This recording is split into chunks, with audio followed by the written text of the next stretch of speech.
Hi guys, welcome back to my channel. My name is Golden. If this is your first time here, and if this isn't your first time, thank you so much for coming back to the channel. You're a real OG. Thank you so much for coming back. If you aren't subscribed already, I hope you consider subscribing and liking this video. Share the video with your friends as well, so that a lot more people can get information that we get on here. Today's video is going to be an interesting one because I know that a lot of people are considering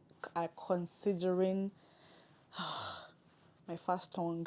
I know a lot of people are considering immigration and moving out of the country, and I just thought that I'd come here to drop a few tips here and there for you to get to know how it worked out for me if you're in the process. This is not in any way convincing you to leave the country or immigrate from Nigeria. Obviously, before you immigrate, you need to do your research and to be sure that you would be okay in the new country you're going to. Immigration is not a walk in the park, guys. Just in case no one told you, I'm here to tell you. But I digress. I'm basically just here to talk about how I got my my permanent residence in under 3 months and what I did. I know for a fact that it takes about 6 months roughly. Sometimes it's faster for some people, but I know it takes roughly 6 months on the average. But I know that there were some steps I took that made mine go a lot more faster. I know that for a fact. There were steps I took that made mine go a lot more faster. The reason why I know this is because I know a couple of people, I know a lot of people actually that have immigrated to Canada as well. And I know, the steps they took. Obviously, my husband is one of the people who immigrated, and I know how long his own application took. Now, I would say that there are different ways to go about these things. There is not one way to everything. So if you have another tip on how it worked out for you, you can be sure to drop it in the comment section. If it will help somebody, I'm very sure it will. But these are just the things I did that helped my journey get faster. I hope you stick to the end of this video. Some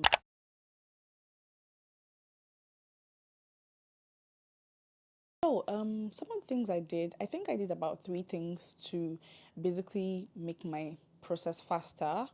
The first thing I would say I did was I did an upfront medical examination. So what that means is that I did not wait for IRCC to contact me or for them to give me an invitation to apply before I did an upfront medical examination. Now, I don't think a lot of people really know these things because most people always wait for them to, first give you an ITA. An ITA means invitation to apply, just in case I keep on using it all through the video. A lot of people use an ITA, always wait for an ITA before they go and do a medical examination. It doesn't have to work that way. You can do a medical examination before you get an ITA, because the thing with waiting for an ITA before proceeding to a medical examination is that if you do it up front, you're saving yourself a lot of time between when they will come back to you on all the documents you've submitted and then tell you to go and do medicals. You've saved yourself a lot of time. Instead, if you do it before, you're going to be submitting the medical examination documents that you obviously got from the hospital you went to, and you're going to be submitting that with all the documents you're submitting, which will make your process a lot more faster. The reason why I know that this works is because my husband didn't do that. He waited for them to give him an ITA. Then when he got the ITA, he submitted his documents and then also waited for them to tell him to go and do his medicals or something like that. I don't really remember how it went about, but I know that he didn't do an upfront medicals. So I did an upfront medicals. I did mine way before I got an ITA. Medicals, I think, is valid for 1 year, if I'm not mistaken. If that's not accurate, I'll put the correct stuff on the screen, but I think it's valid for 1 year. So if you are already in the pool waiting for them to pick you from the pool, you may consider doing an upfront medical examination, and it doesn't hurt. Just do it so that when they ask you for your documents, you're sure to submit every single thing along with the other documents that that they requested for. Go to the medical. When you go to the hospital, you're going to be telling them upfront that this is an upfront medical examination, because most times they will ask you for a certain number, and if you've not been given an ITA, you don't have that number yet. So it's always very important to state that you are doing an upfront medical examination, so that they know that, or you don't have the specific number that they're asking for. I can't remember. I don't know if it's a UCI number. I don't remember what number it is, but I know that when I went to the hospital, that was the first question they asked me, and then I told them, oh, I don't have the number yet because this is an upfront medical examination. Yeah, so an upfront medical examination definitely helped my chances. The second thing I did was I got all my documents ready, like every single document ready. Your bank statement, your employment letter, every single thing that you need, explanation letter, every single thing. I got it ready way before they called me, because the thing is, when they give you an ITA, they give you about 60 days to submit your documents, and sometimes some of these documents can take a bit of time, right? So it's always very important to start the process once you're about to get into the pool, or when you're in the pool waiting for them to pick you. Get your police report ready, because for me, I had to get two police reports, one from the UK and one from Nigeria, because I'd lived in two countries for more than 6 months. So you have to get those documents ready so that they don't take time when you're trying to actually put in your application. Because the thing with putting in an application closer to the date is that, what if something fails? You don't want to take those chances. You want to try and put in an early application. So the most important thing is to gather your documents before it is due. Obviously, I know that there are some documents you want to be quite recent when you're submitting. You can obviously always put in the word to the person who is supposed to give you the document. Maybe like a bank statement. You might want to contact your account officer to tell the person that, oh, by so time or around this period, I may need a letter from the bank, and all of that good stuff. So you need to do that. The third thing I know I did was I wrote a very detailed explanation letter. Now, the thing with explanation letters is it's not like you're writing out yourself or anything. You're basically just giving an explanation to anything that you feel the immigration officer, or what did they call them? I think it's the immigration officer, would look at and start to have concerns about. So for me, one of the things that I had a couple of things. One of the things that I knew I had to explain was I had to explain how I had been working in a certain job which was based in Lagos, and I was living in the UK at the time. So obviously, the reason for that was because it was a remote job. Now, there's obviously nothing wrong with that. So it's not like you're ratting out yourself.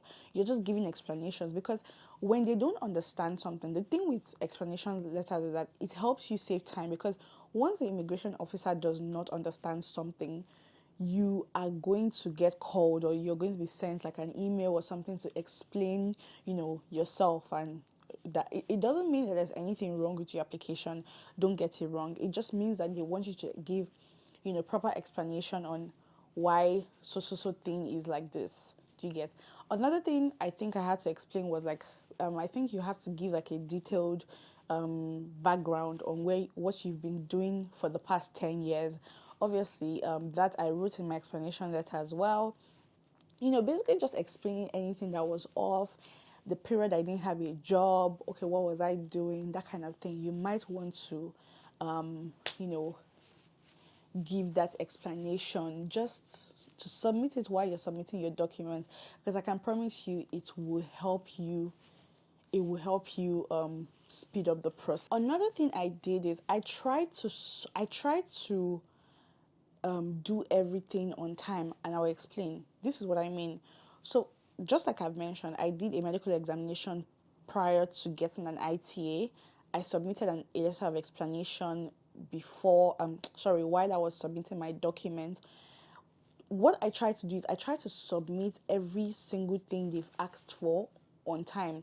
For instance, when they ask for your ITA, or when they give you an ITA rather, they give you 60 days, right? Now, if you try and submit within before the 60 days elapse, it's actually going to be very beneficial for you. Don't try to wait it out for a very long time so that your process is faster. Because I know some people might want to say, oh, I have 60 days, I can obviously leave it till 60 days or till the 50th day. I don't advise you doing that. I advise you submitting on time, just in case you need to make some changes to some things. That will really help. Because what happened to my husband was that there was a document he was supposed to submit, and then I think he had a deadline, and he submitted like maybe 2 days before the deadline. He was supposed to submit an additional document, by the way. He waited till almost close to the deadline, and the web form didn't go through. Do you get? It didn't go through. I mean, they had it, but they had a lot of backlogs, right? So we might even say that, okay, circumstances have changed now. IRCC is faster with their applications and everything, but still you just want to be on the safe side. Also, when they contacted me to do my biometrics, I literally went to do it in less than 2 days or 3 days. Like, I went to do it ASAP. Mind you, I was not in any way what's it called, desperate to leave the UK where I was at the time. I just wanted to put in my document on time because it just helps your process get faster. Do you get? So I wanted to do all of that on time, just in case they had any more information. So these things are very important. You need to give a letter of explanation that is very detailed, so that they don't come back to you asking you for much more details. And I would say this because like I said, I've compared my process with that of my husband. I saw the things that he did a bit different, and I did different, and I saw that it made a massive change. And obviously, I would not forget the God factor. Obviously, I'm a Christian. I know that God makes things happen when he wants them to happen. So I know that there is a God factor. Also, don't forget that you always have to put in the work, right? So when they asked me to do my biometrics, I went, to do my biometrics on time. Now, I would skip to the final stages of the whole application. We all know that after you've done your biometrics and you've passed security check and everything, they will ask you to submit your passport. Now, for me, I checked, I did like my research on what country was doing like faster passports. I don't know what it's called, like what country has the fastest timeline, and I realized that it was Kenya. So I was in the UK at the time. I could easily have sent my passport to London or wherever, but I sent it to Kenya. Kenya literally took like less than a week to bring back my passport. So whenever you're doing your application, you might want to check, because there's always like the information available. People will tell you which country is fast based on who got their passport back on time. So you might want to check with people. I think there are a lot of group chats these days to find out which application center is the fastest. So you get to send your passport to that visa application center. I really think these were the things that helped me so much with my application. I was very spot on. And another thing is cross-checking. I cross-checked my documents a lot, all the things I was doing. I even gave it to my sister-in-law. She took a look at it, give like a second eye to it. So it's very important so that you don't make mistakes, because the thing with these applications is that the moment you make a mistake, or you just do something in an odd way, it can get rejected. And I'm telling you this because my husband's application got rejected twice. Yes, maybe I'll get him to like sit with me and do that story one of these days, but it actually got rejected twice, and it was because of some certain things that he did. So you would just want to be very careful to cross-check your documents to be sure that everything is accurate. I mean, the whole process of having The second time his application was rejected, we even had to get a lawyer because that particular rejection was not valid. Like there were no grounds for it because what was submitted was actually accurate, but the immigration officer just looked at it in a funny way and just rejected it. So you might actually want to be careful. And obviously you have to pray because there are different people that go through immigration files every day. And if the person that is going through your file is not a very happy person, obviously what can happen in that case. But yeah, that's just really what I did. In terms of boosting my score in the pool, my score was pretty high when I got picked. I think my score was around 493. Because I have a feeling like a couple of people might ask this question, so I just think let me just answer it in this video. Fortunately for me, I already have a brother who is a permanent resident here, so that gave me more points. But I would say that the another thing that gave me points was that I had a master's degree as well. So even if you don't have a master's degree, you might consider getting like a diploma or something that can boost your chances. There are also some certifications that you can get that can serve as a second degree so that your score gets a little more higher. And then the most important thing I did was was that I maxed out my IELTS score. I got a really good score in my IELTS the first time I wrote, so I maxed it out. And the funny thing is when I put in, and that's the importance of actually getting your documents on time. When I submitted my application, my IELTS was going to expire like 5 days after. So imagine if I had not gathered all my documents way before that time, what would have happened. So that's why it's very important to gather your documents, especially when you're on a you're there's something going to expire very soon, or something like that, because the documents are valid once you put in your application, right? So you don't have to worry about that. My IELTS expired 5 days after I put in my application, but obviously I got like the feedback to do my biometrics I think like a week later, and my IELTS was still accepted. So I know that there's that misconception that it has to be valid by the time the immigration officer is looking at your case file, but I don't think that's very accurate because that's not what happened. I was also scared of that because I had seen different news online, but that's not true. It just has to be valid at the point you're making that submission. So guys, I really hope this was helpful. I just really tried to make it a very short video so it's not long and all over the place. I just wanted to give like important information, right? So if you have any questions regarding immigration, you can just drop it in the comment and I'll be sure to answer it. Also, if you need any I'm not, first of all, I'm not an immigration advisor or a consultant. I only know this because I did all of it by myself. I did my UK application myself. I did my Canadian application myself. Every single thing was done by myself. I literally never use an agent for any of these things because I feel like they're very easy to do. So you might want to skip on the getting an agent to do it because obviously that costs more money. Except you're not on a tight budget, that's okay. You can get an agent. But I just feel like everyone should be self-sufficient to do this themselves. I mean, I'm not the kind of person who likes filling applications, but I can tell you for a fact that it is not a very complicated application at all. It is very, very easy. So try and max out your IELTS score if you can while you're waiting on the pool. And while you're waiting, try and get all these documents you require and give a very detailed explanation letter so that by the time they're going through your file, they read all your explanations, there will be no need to come back to you because the process of coming back to you takes a longer time because they will give you more time to submit another document, which is like really stretching it out, and at the end of the day you don't know how long it's going to take. Also consider doing a pre-medical, that's what they call it, as an upfront medical examination. Do that, let the hospital know that you're doing an upfront medical examination, and yeah, I believe that would be faster. But apart from that, if you've done it and obviously if you've done this, just a disclaimer, if you've done this and it's still not as fast as you expected, it probably means that the delay is from their end and maybe they're still trying to sort some things out. One thing I know about Canada is that they can take breaks forever.